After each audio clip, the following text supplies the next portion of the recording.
ঈদ উদযাপন শেষে কর্মস্থলে ফেরার সুবিধার্থে ট্রেনের ফিরতি যাত্রার অগ্রিম টিকিট বিক্রি শুক্রবার ১৩ই মার্চ থেকে শুরু হয়েছে। রেলওয়ে সিদ্ধান্ত অনুযায়ী ১৩ই মার্চ পাওয়া যাবে ২৩ মার্চের টিকিট। সম্প্রতি রাজধানীর রেল ভবনে ঈদুল ফিতর উপলক্ষে বিশেষ ট্রেন যাত্রার প্রস্তুতিমূলক সভায় এসব সিদ্ধান্ত নেওয়া হয়। এবারও আন্তনগর ট্রেনের ৭ দিনের অগ্রিম টিকিট বিশেষ ব্যবস্থায় বিক্রি করা হচ্ছে।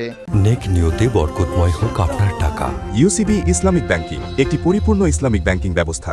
যাত্রীদের সুবিধার্থে শতভাগ টিকিট অনলাইনে বিক্রি করছে বাংলাদেশ রেলওয়ে। প্রতিদিন সকাল ৮টা থেকে অনলাইনে বিক্রি শুরু হবে এসব টিকিট।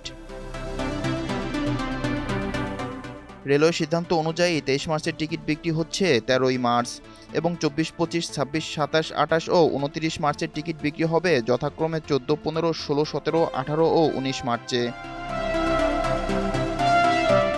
রেল কর্তৃপক্ষ জানিয়েছে, চাঁদ দেখার উপর ভিত্তি করে আগামী ২০, ২১ ও ২২ মার্চের টিকিট বিক্রি করা হবে।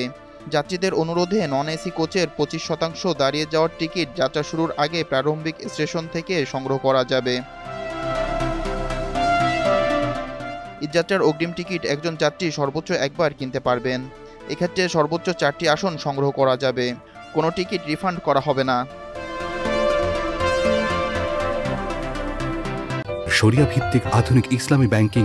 ইউসিবি ইসলামিক ব্যাংকিং একটি পরিপূর্ণ ইসলামিক ব্যাংকিং ব্যবস্থা।